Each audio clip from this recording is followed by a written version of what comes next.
wajah malam ini. Mengapa tiba-tiba kau merubah niatmu setelah kau tahu aku berbadan dua yang lebih menyakitkan.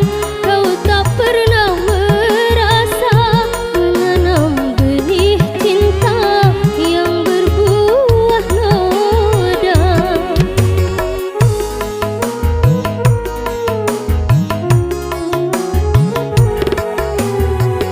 Ku pegang kata-katamu, kau akan bertanggung jawab atas perbuatanmu pada diri ini.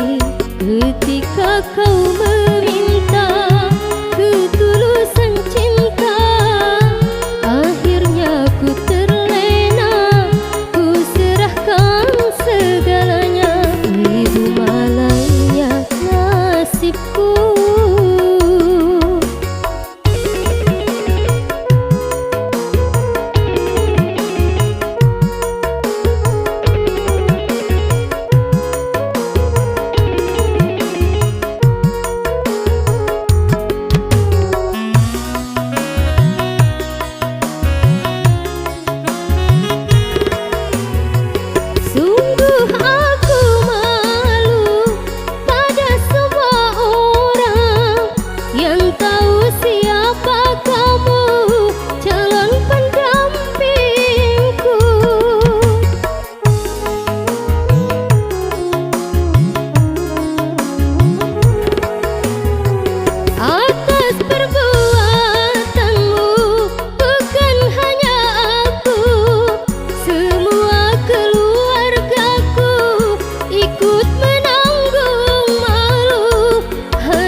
Ku bersimpuh menangis di kakimu untuk meminta tanggung jawabmu.